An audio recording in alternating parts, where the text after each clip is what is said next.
चला, जीवनात पुढे जाण्यासाठी चढ उतार खूप महत्वाचे आहे. का? जसं की आपण म्हटलं की हृदयाच्या ईसीजी मध्ये सरळ रेषा म्हणजे काय असतं की तो व्यक्ती मूर्त मानला जातो. बाबा, आयुष्यामध्ये चढ उतार खूप महत्वाचे आहे, कारण वेगवेगळ्या प्रकारे आपल्याला काय येणार आहे, अनुभव येणार आहे.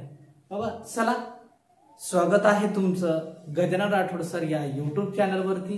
आज जो आपण पाहणार आहोत भाग 4 म्हणजे मिक्स गणितामध्ये आपण परीक्षेच्या दृष्टिकोनातून आपण तयारी केलेली आहे. म्हणजे सोप्या आणि सरळ भाषेत शॉर्ट ट्रिक मध्ये सूत्र वापरण्याची काही आवश्यकता नाही. सरळ तुमच्या भाषेत नेमकी करायचं काय, गणित कशा पद्धती विचारलं जातं आणि कोणत्या पद्धतीत तुम्ही उत्तर काढायचं हे तुमच्यावर अवलंबून आहे. पा सूत्र गित्र काहीच नाही आणि असा उदाहरण आला तेच येते, संख्या चेंज येते, बाकी काहीच नाही. सर्व तेच आहे. पा घराला दरवाजा तो तिथून येतो तिथूनच जातो, ध्यानात घ्यायचं बस. तशा पद्धतीच आहे गणित. बघा, प्रश्न असा आहे की 24 नंतर 5वी विषम संख्या कोणती, असा प्रश्न असला. चला लक्ष द्या. हो पा का असतं 24 नंतर, कशानंतर 24 नंतर कितवी रे, 5वी. सरळ याला नेहमी 2 न गुणायचं. कशाला 2 न गुणायचं म्हणजे काय झालं 10. हे 24 त्याच्यात मिळून घ्यायची. चला 10 पा किती झाले रे, सरळ पा हे 10 झाले आणि हे 24 किती 34. आता येणारी संख्या ही काय झाली सम, आणि आपल्याला विचारलेलं काय बाबा विषम. काय विचारलेलं आहे विषम. तर नेहमी काय करायचं की सम जर विचारले असेल तर आपल्याला काढण्याची आवश्यकता नाही, पण आपल्याला विचारलेली काय आहे विषम. मग सम काढायचं काम नाही, पण विषम म्हणलं तर हे काढून घ्यायचं. बाबा याचं उत्तर काय असेल 33.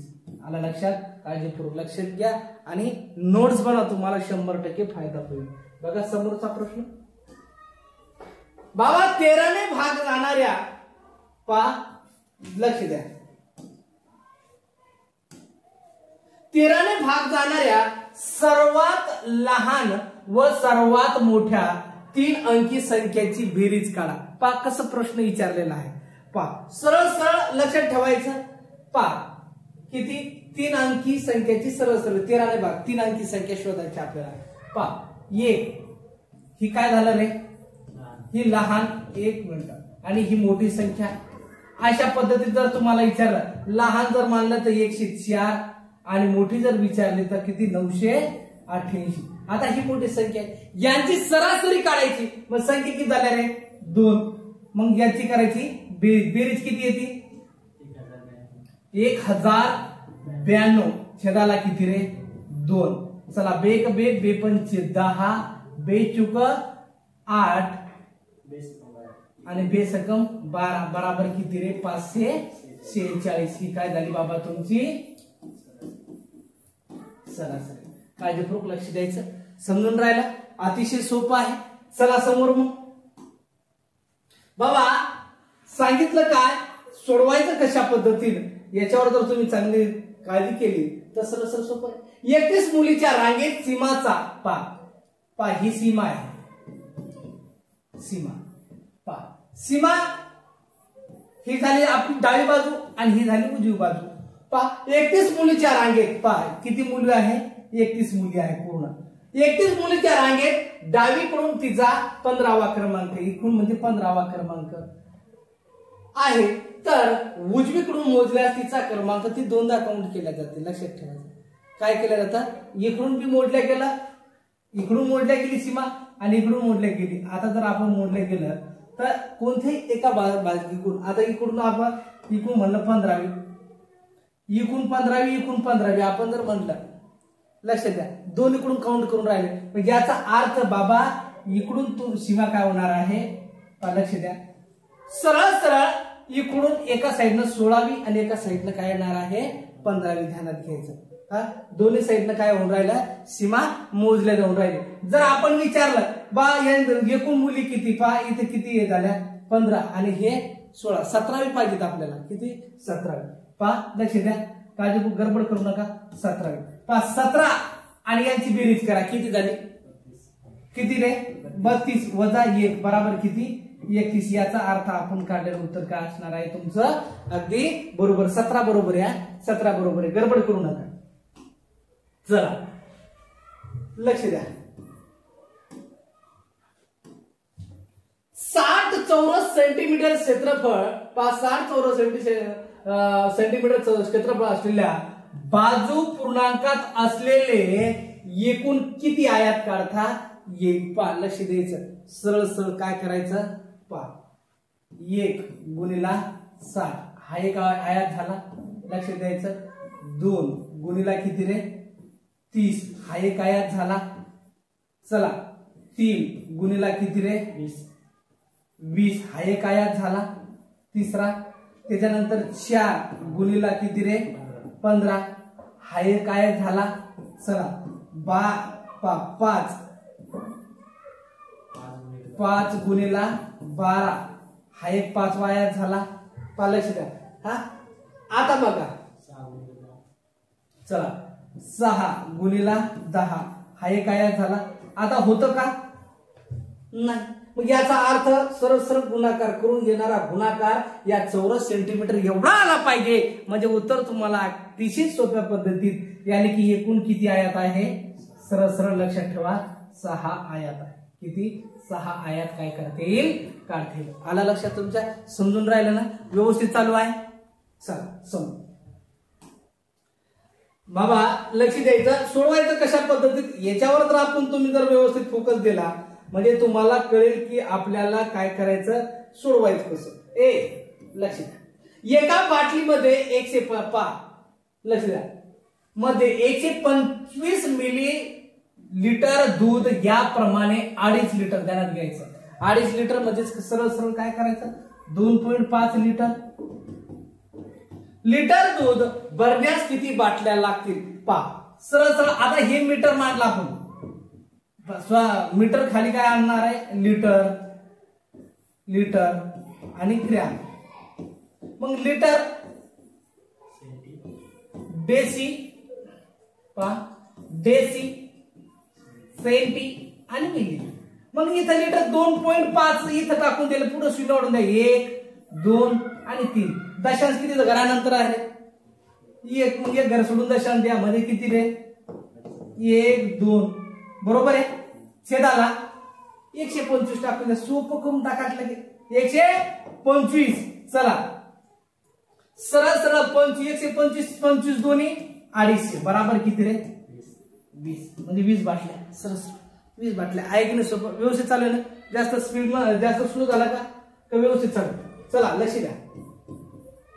सोपी भाषा सांगतो बाबा. जास्त लोड घ्यायचा नाही. आपण असल्यावर जास्त लोड नाही घ्यायचा. 15 मजूर रोज 8 तास काम करून 15 मजूर रोज 8 तास काम करून असं मान्य करायची. काम करून एक काम 18 दिवसात लगेच 18 दिवस टाकायचं पूर्ण करतात. तेच काम 16 मजूर रोज 9 तास किती रे?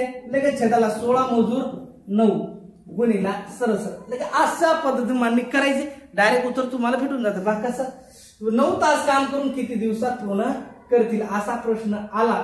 सरळ सरळ काय करायचं? 8 1 8 8 2 16 9 1 9 9 2 18 2 2 काय झाले बाबा? कटले. मग उत्तर किती असणार आहे तुमचा? अतिशय बरोबर 15. म्हणजे किती दिवसात पूर्ण करतील रे? तर ते 15 दिवसात पूर्ण करतील. समजलं सर्वांना? व्यवस्थित आहे? चला सांगितलं काय? दोन संख्या 6x व 8x असून त्याच्या मसावी 14. काय रे? मसावी 14 लसावी 168 आहे. तर आपल्याला x ची किंमत काढायची आहे. लक्ष द्यायचं. सोपा आणि सरळ करायचा. लसावी आणि मसावीचा गुणाकार करून घ्यायचा. किती रे? 14 गुणिला 168. बस असंच करायचं. छेदाला ज्याच्या सोबत x असलं ना, ज्याच्या सोबत x आहे ते छेदाला टाका. ते खालून टाकायचं. बाकी ताण नाही घ्यायचं. बघा 6 गुणिला 8. चला लक्ष द्या. ज्यावेळेस x सोबत x चा गुणाकार होतो, x सोबत x चा गुणाकार होतो त्यावेळेस x स्क्वेअर येतो. ध्यानात घ्यायचं. x चा वर्ग येत असतो. लक्ष द्यायचं. मग तसंच आता हे आहे 8 1 8 8 1 8 8 2 16 8 1 8. चला 3 2 6 3 7 21, बे एक बे, बे 7 14 आणि 7 7 किती रे 49. तुम्हाला सांगितलं x बराबर x चा वर्ग बराबर 49. आता आपल्याला हे x काढायचं म्हणजे याला वर्गमूळात टाकावं लागेल. म्हणजे x बरोबर किती रे 7. म्हणजे सरळ सरळ x ची किंमत किती आली 7. ध्यानात घ्यायचं, सोपं आहे लगेच, आहे की नाही, आहे की नाही सोपं. चला समोरचा प्रश्न सांगतो काय पहा.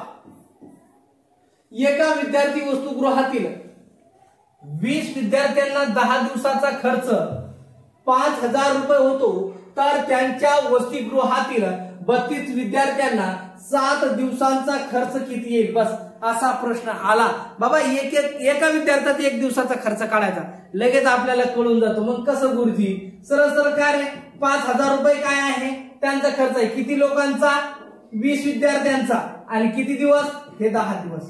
चला आता आपल्याला एका दिवसाचा एका विद्यार्थ्याचा खर्च भेटून जातो. बघा लक्ष द्यायचं, एका सोबत काम करून घ्यायचं. 1 2 1 2, चला 50च्या निम्मे किती रे 25. म्हणजे एक विद्यार्थ्याचा खर्च किती आला 25 रुपये. किती आला 25 रुपये. आता काय करायचं 25 7 दिवसाचा जर खर्च विचारला आपल्याला, पहा 25 गुणिला 7 किती रे 175. 175 बाबा. हा 7 दिवसाचा खर्च आहे. हा किती दिवसाचा 7 दिवसाचा. पण विचारायला काय 32 विद्यार्थ्यांचा 7 दिवसाचा खर्च. हे 7 दिवसाचा खर्च आहे. याच्या सोबतच 32 ठेवा. याच्या सोबत 32 ठेवलं तर बरोबर किती रे 5,600 रुपये. हे 32 विद्यार्थ्यांचा 7 दिवसाचा खर्च आहे. आला लक्षात. सोपं आहे ना. हा दादा लक्ष द्यायचं, बाकी काहीच नाही. चला समोरचा प्रश्न सोडवायचा कोणत्या पद्धतीत. एका प्राणी संग्रहालयात पहा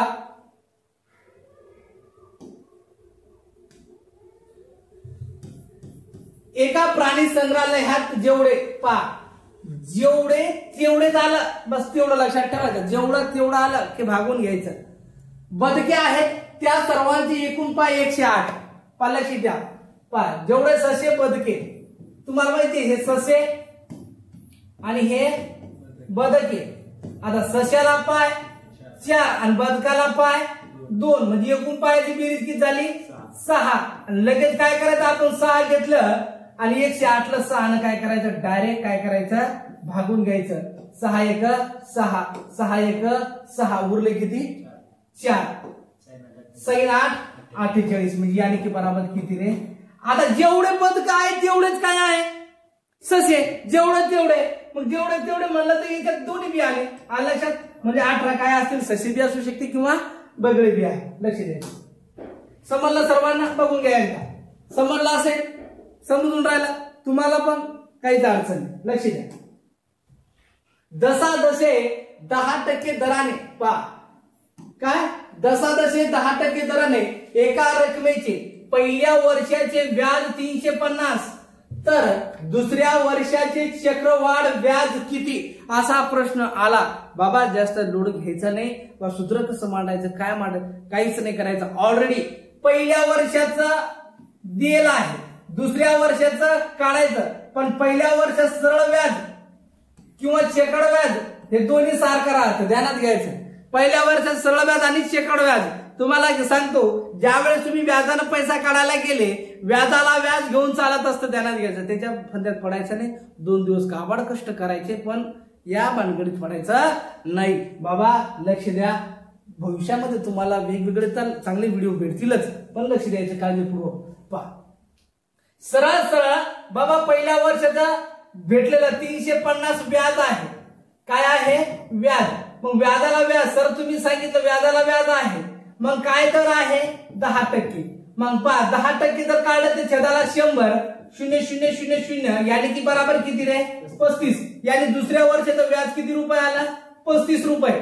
आणि ऑलरेडी व्याज किती होतं पहिल्या वर्षाचा 350. म्हणजे याच्यामध्ये 300 तर 50 टाकले आपण तर 385 रुपये. हे काय झालं रे चक्रवाढ व्याज. किती चक्रवाढ व्याज किती दुसऱ्या वर्षाचे चक्रवाढ व्याज. व्याजाला व्याज आहे की नाही सोपं खरं सांगा मित्र. फक्त करायचं काय असतं आपलं आदत खराब आहे आपल्या. कशी की एखादा चांगला व्हिडिओ तुम्ही जर पाहायला लागले तर काय होतं, मग वरून नोटिफिकेशन आलं बा एखाद्याचा की लगेच व्हिडिओ काय करता तुम्ही स्किप करता आणि तिकडे वळून जाता. बाबा ज्याला खरं स्वप्न पूर्ण करायचे ना तो काहीच करू शकत नाही, फक्त तो एकच करू शकतो, ओन्ली अभ्यास, आणि त्याचं स्वप्न ध्येय तो गाठतो. लक्ष द्या, काय असतं, विचार केल्यानं होत नाही, त्याला प्रत्यक्षात उतरावं लागते. पहा लगेच अमोलचे वय, हे कोण, अमोल, ध्यानात घ्या. अमोलचे 8 वर्षानंतरचे वय त्यांच्या 8 वर्षापूर्वीच्या वयाच्या दुप्पट होईल. तर अमोलचे वय किती असा प्रश्न विचारला तर अमोलचे वय किती असा प्रश्न विचारला, सरळ सरळ दोनच गोष्टी लक्षात ठेवायच्या, एक पूर्व, एक नंतर आणि एक पूर्व, असा प्रश्न विचारला एका व्यक्ती संबंधित. 8 वर्ष पूर्व इकडे टाकून दिला, 8 वर्षानंतर, 8 वर्षानंतर इकडे एक बाण दिला, त्याच्यानंतर त्याच्या वय 8 वर्षापूर्वीच्या इकडे बाण दिला, वयाच्या दुप्पट होईल, पूर्वीच्या वयासोबत दुप्पट होईल. 8 गुणिला दुप्पट करून घ्यायचा, बराबर किती रे, 16. ते 16 उचलायचे आणि नंतरचं वय त्याच्यात टाकून घ्यायचं, बराबर किती, 24. बस अमोलचे वय 24 वर्ष आहे की नाही, सोबत फक्त सांगायचं, 100% तुमचा फायदा होईल. चला समोरचा प्रश्न. आज अजय, पालक द्या, अजय है, अजय व विजय यांच्या वयाची बेरीज पहा. हे कोण, अजय आणि विजय. पहा विजय, सोपं सांगतो तुम्हाला, यांच्या वयाची बेरीज 19 वर्ष आहे. विजय हा अजयपेक्षा 3 वर्षांनी लहान, विजय अजयपेक्षा 3 वर्षांनी लहान. विजय हा अजयपेक्षा, बरं का, कोणापेक्षा, विजय लहान आहे, म्हणजे हा लहान, ध्यानात ठेवायचं, आणि हा काय आहे, मोठा. बस एवढं तुम्हाला समजून घे, नाही बस एवढं मोठं समजलं, बस तुम्हाला अशी शॉर्टकट देतो. काय करायचं, संख्या तुला इथं 3 आहे, इथं 3 आहे, 2 आहे ना, 2 गट पडायचे, कसे, पालाशी द्यायचं, 19 अधिक 3चा आणि 19 वजा 3चा, यांची बेरीज किती झाली रे, 22. चला यांची वजाबाकी झाली 16. आता पहा, नेहमी असा प्रश्न अशी मांडणी करायची, केली की याचा नेहमी अर्धे करायचे. काय करायचे, अर्धे, नेहमी अर्धे करायचे, नेहमी, बरं का. असं केल्याच्या नंतर अर्धे करावंच लागते, अर्धे करायचे, किंवा छेदाला 2 टाकायचे याच्या बी आणि याच्या बी छेदाला 2 टाकायचे, संपला विषय. याच्या छेदाला 2 किंवा याच्या छेदाला 2 टाकले, आता ही क्रिया करून घ्यायची, म्हणजे किती रे, याचे 11 आणि याचे अर्धे 8. मग काय, लहान कोण आहे, विजय, म्हणजे 8, आणि मोठा कोण आहे, अजय, म्हणजे किती रे, 11. म्हणजे अजय किती वर्षाचा असेल, 11 वर्ष. समजलं ना, आहे की नाही, सोपं, अतिशय सोपं. असं बी तुम्ही शॉर्ट ट्रिकनं काय करू शकता, सोडू शकता. समजलं बाबा, फक्त समजून घ्यायचं, कसं सोडवायचं, कसं, हे लक्षात ठेवा, बाकी काय. पहा लक्ष द्या. चला आज अतिशय शॉर्टकट सांगतो, त्याच्याबद्दल निश्चित राहायचं, वेगवेगळे प्रश्न भेटतील तुम्हाला, पण शार्प माइंडनं तुम्ही ऍक्सेप्ट करायचा, बाकी काहीच नाही. आज वडिलाचे वय मुलीच्या वयाच्या, हे कोण, वडील आणि ही मुलगी. आज वडिलाचे वय, आज म्हणलं की अशी 2 रेस मारायच्या, बस बाकी काहीच नाही. वडिलाचे वय मुलीच्या वयाच्या 4 पट असून, किती, मुलगी 1 पट तर वडील 4 पट, यांची बेरीज किती रे, सरळ सरळ 40 वर्ष आहे. आणखी 4 वर्षांनी, लगेच 4 वर्ष ऍड करायचे, आणखी 4 वर्षांनी, हा किती वर्षांनी, 4 वर्षांनी, 4 वर्षांनी त्यांच्या वयाचे गुणोत्तर किती. मग एकूण बेरीज किती झाली, 5, 5 8 40, यांचं पट आहे. मग लगेच भागून घेतलं, उत्तर किती आला, 8. तेच 8 उचलायचे, हे 4 पट आहे, 8 चुका 32 आणि 8 एका 8. आता 4 वर्षांनी गुणोत्तर सांगितलं आहे, तर याच्यामध्ये 4 ऍड केले, याच्यामध्ये 4 ऍड केले, म्हणजे हे किती झाले रे, 36 आणि हे झाले 12. चला 6च्या पट्टीत चालल्या जाऊ, किंवा 12च्या पट्टीत 12 1 12, 12 36 आणि की 3 असं 1. आहे की नाही सोपं, अतिशय सोपं. तुमच्याच भाषेत शिकवतो बाबा, फक्त लक्ष दे, लगेच शॉर्टकट सांगतो, बाकी काहीच नाही. जर उत्तर त्या पद्धतीने नाही आलं ना बाबा मग आपल्याला सांगायचं, फक्त तयारी कर. पण एसटी भाडे शेकडा 20 ने वाढवले. किती? 20 ने वाढवले.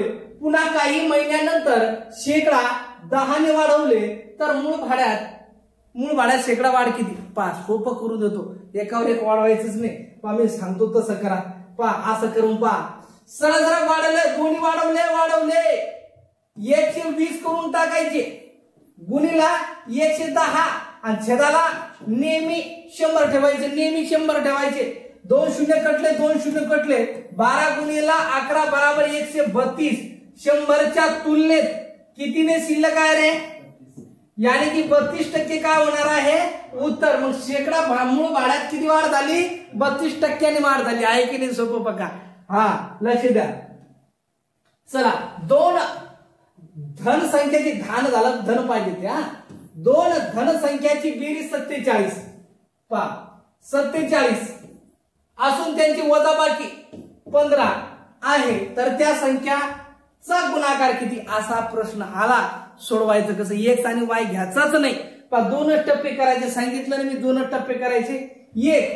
47 अधिक 15चा छेदाला 2 नेहमी, जसं की आता वैवारी शिकवलं तसंच. 47 वजा 15 छेदाला 2. बस तुम्हाला लहान संख्या आणि मोठी संख्या भेटून जाते. 47 यांची बेरीज किती झाली? 62 छेदाला 2 आणि 32 छेदाला 2. चला, याच्या निम्मे झाले 31 आणि याच्या निम्मे झाले 16. चला, 31 गुणीला 16 का?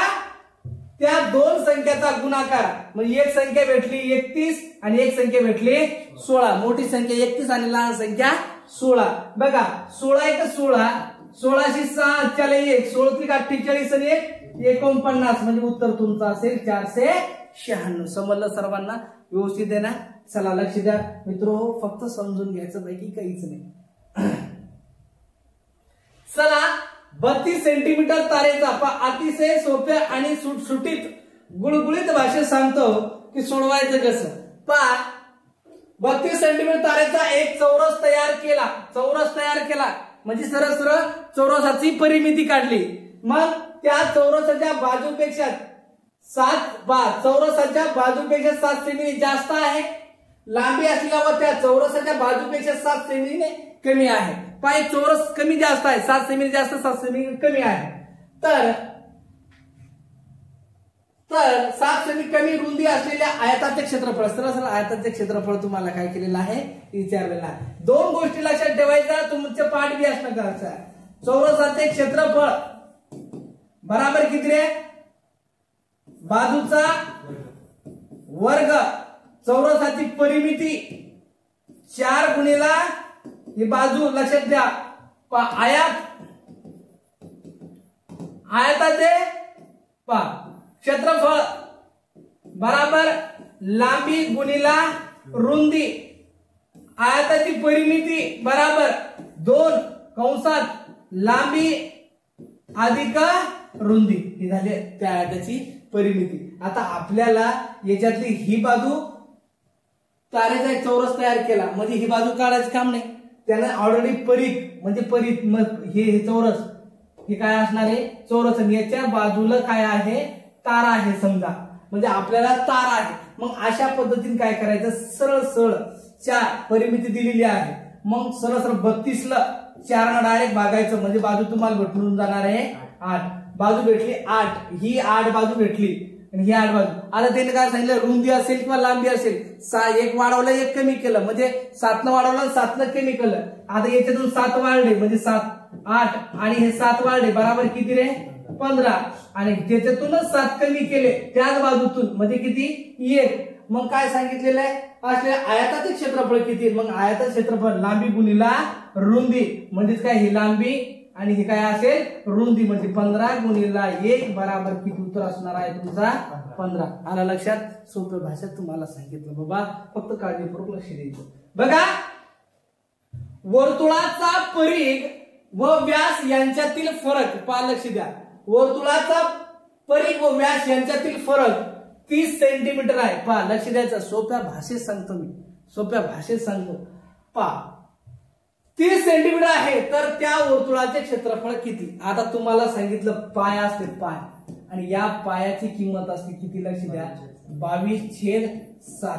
असा प्रश्न आला फरक कशाचा वर्तुळाचा परिघ आणि व्यासचा असा प्रश्न आला. शब्द पाहा लक्ष ठेवा परिघ आणि व्यासचा. मी वेगवेगळे सूत्र सूत्राचे काम नाही वेगवेगळे आयडिया सांगेल तुम्हाला. बघा सरळ सरळ याच्यातला फरक काढा. याच्यातला फरक किती आला रे 15 आणि छेदाला 7 जशाच्या तसं ठेवून द्यायचे. छेदाला 7 जशाच्या तसे. आता पहा परिघासोबत काय असणार आहे 2. परिघासोबत काय असणार आहे 2. म्हणून काय करायचं सरळ भाषेत सांगतो मी तुम्हाला. सरळ भाषेत सांगतो 30 सोबत काय करायचा गुणिले 30. आता हे 30 घेतले एक मिनिट. आता 30 घेतले आपण 30 सोबत आपल्याला नेहमी 2 ठेवायचे. काय ठेवायचे 2. काय ठेवणार 2. 30 गुणिला 2. आता हे आता छेदाला आपण काय करणार हा हे आता आपण परिघ एक मिनिट सोप्या भाषेत सांगायचं ना आपल्याला. त्यांना सरळ सरळ सोप्या भाषेत कसं सरळ हे आता ही मांडणी केली बराबर जाऊ द्या हो. याला सरळ सरळ 30 आणि यातला छेदाला 2. याच्यासोबत 7 ठेवायचं. सरळ सरळ याच्यासोबत 30 म्हणजे याला याच्यासोबत ठेवायचं याला याच्यासोबत ठेवायचं. छेदाला पुन्हा काय करायचं लगेच 30 गुणिला 7. छेदाला किती रे 15 गुणिला 2. 15 1 15 15 2 30 2 2 काय झाले कटले बराबर किती 7. आता ही आली तुम्हाला सरळ सरळ त्या वर्तुळाची क्षेत्रफळ नाही त्या वर्तुळाची त्रिज्या आली. काय आली त्या वर्तुळाची त्रिज्या. आता त्रिज्या आली तुम्हाला वर्तुळाचे क्षेत्रफळ. वर्तुळाचे क्षेत्रफळ लक्ष द्या वर्तुळाचे क्षेत्रफळ बरोबर पाय r स्क्वेअर. सोपा आणि सरळ भाषेत सांगतो पाय r स्क्वेअर 7 22/7 गुणिला 7 गुणिला 7. 7 7 काय झाले कटले. 7 2 14 4 4 1 7 2 14 1 15. लक्षात म्हणजे 154 सेंटीमीटर स्क्वेअर. सेंटीमीटर स्क्वेअर हे काय झालं त्याचा क्षेत्रफळ आलं लक्षात. हे अतिशय बस अशीच मांडणी करायची. याच्यातलं काय काढा आपण सर्वप्रथम फरक काढा.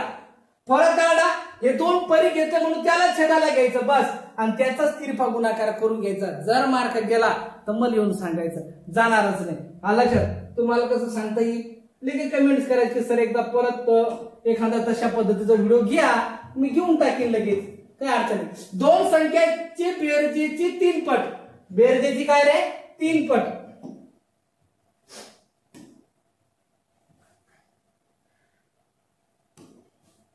दोन संख्येची बेरजेची 3 पट बरोबर 105 आहे.